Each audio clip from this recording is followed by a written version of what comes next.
네, 증권통 투자 업데이터 이번에는 오늘 아침에 나온 따끈따끈한 리포트 보도록 하겠습니다. 총 4개 준비했는데요. 하나씩 공개합니다. 어제 시간외에서 강하게 움직였던 종목이죠. 넷마블입니다. 계속해서 게임주와 관련해서 대표적인 종목으로 최근 언급되고 있는데요.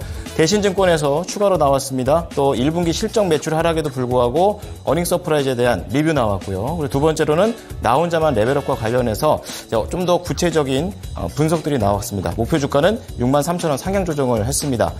자, 하나씩 보겠습니다. 1분기 실적과 관련해서 매출액은 전년 대비 마이너스 2.9%, 그리고 영업이익은 전년 대비 분기 기준으로 전년 대비했었을 때 37억 원으로 흑자 전환에 성공을 했습니다. 매출은 전망치를 하회했고 영업이익은 전망치를 상회하는 엇갈리는 기록을 보여줬습니다. 마케팅 비용이나 인건 비용 같은 이런 비용 통제가 영업이익의 전망치를 상회하는 그런 요인이 됐고요. 1분기는 이 주요 게임들의 큰 폭의 매출 하락에도 불구하고 신작 부재로 인한 마케팅비가 절감되게 되면서 이 부분을 어닝 서프라이즈로 연결을 했습니다. 자, 두 번째로 봐야 될 것은 나 혼자만 레벨업. 이번 주에 굉장히 많이 언급되는 그런 단어인 것 같습니다. 이것과 관련해서 우선 신작 얘기들이 될 텐데요. 우선 2분기 신작 중에 아스달 연대기 구글 플레이에서 4위를 기록한 이후에 약간 힘이 좀 빠지고 있고요. 5월 8일 어제 이제 나 혼자만 레벨업 이것 관련해서는 출시 후 24시간 매출이 나왔습니다. 140억 원으로 회사에서 이런 부분을 언급을 하면서 완연한 흑자 전환이 2024년에 나올 수 있는 기반이 마련됐다라는 내용이 있고요.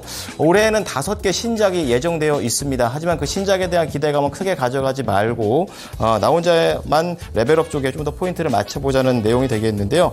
나 혼자만 레벨업의 매출 순위 변동에 따라서 주가의 변동성이 있을 것이라고도 언급을 했습니다. 자, 두 번째로 봐야 될 것은 셀트리온입니다. 지금 시간 외에서 0.9% 올랐는데요.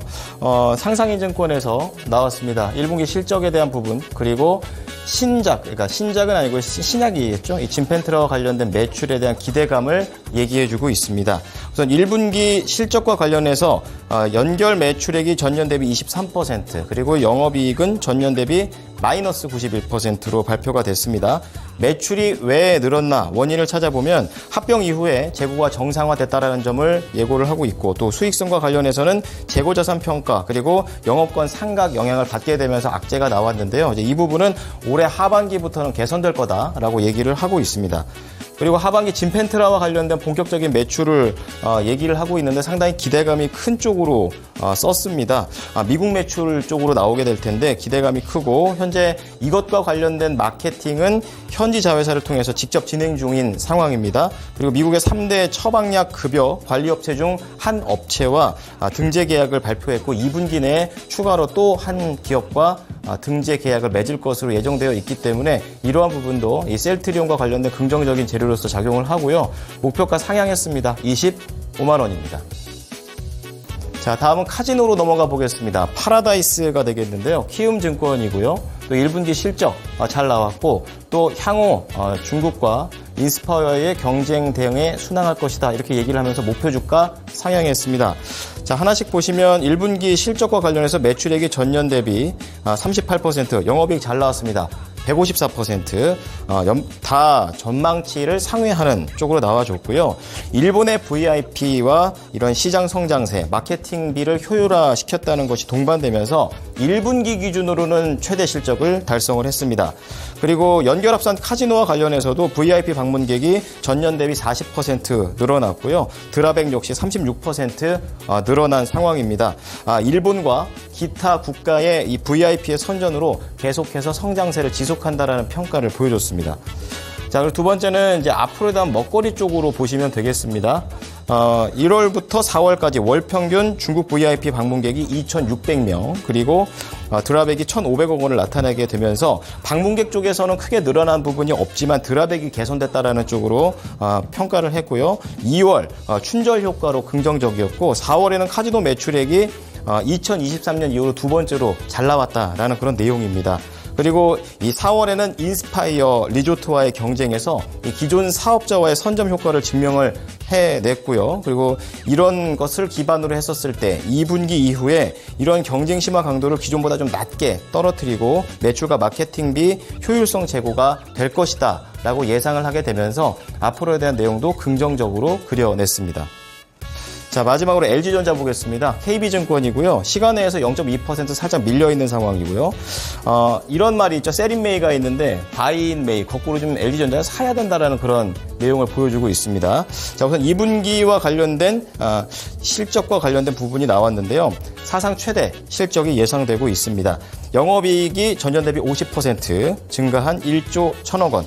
컨센서스를 21% 상회할 것으로 보고 있고요. 과거 3년 동안 실적 변동성이 크긴 했었는데 올해 2분기 영업이익이 전분기 대비 16%로 좀 선방을 한 부분도 있었고 영업이익률도 5.2%로 2분기 기준으로 최고 수익성이 현재 예상되고 있다라고 얘기하고 있습니다.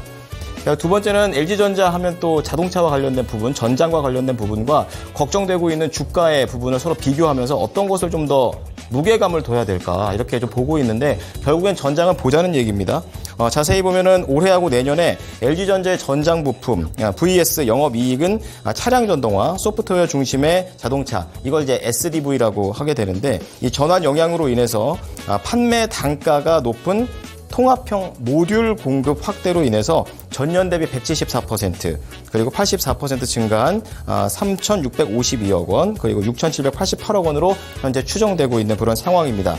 자, 그리고 4분기 매수 패턴 영향으로 1년 동안의 주가가 17% 하락한 부분이 좀 우려되는 포인트다. 이런 거를 제기를 시장에서 좀 한다고 하는데 이 부분도 올해부터는 이제 B2B 매출 확대 그리고 앞서 말씀드렸던 SDV와 관련된 직접적인 수혜가 좀 예상이 되면서 실적이 안정화될 것이다. 그렇기 때문에 셀인메이가 아니라 바이인메이.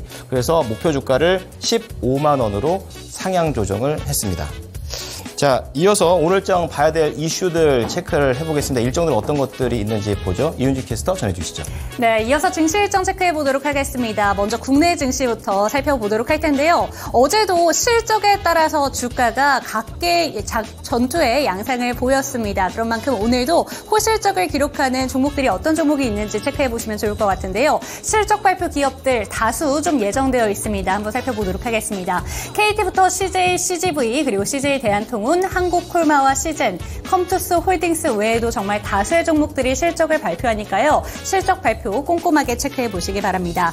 그리고 오늘 전국 의과대학 교수들이 정부의 의대 증원 발표 이후로 최대 규모의 집단 휴진에 돌입합니다. 오늘 휴진에는 전국 의대 교수 비상대책위원회 소속 19개 의대 그리고 51개의 대학병원 교수들이 참여하게 되는데요. 의대 교수들은 휴진 중에도 응급과 중증 입원 환자에 대해서는 진료와 수술을 진행한다라고 밝혔습니다. 이런 가운데 정부는 법원이 요구한 증원의 근거 자료를 제출하겠다 밝혔고요. 의료개혁특별위원회 2차 회의를 열겠다 밝혔습니다. 다음 일정 체크해보도록 하겠습니다.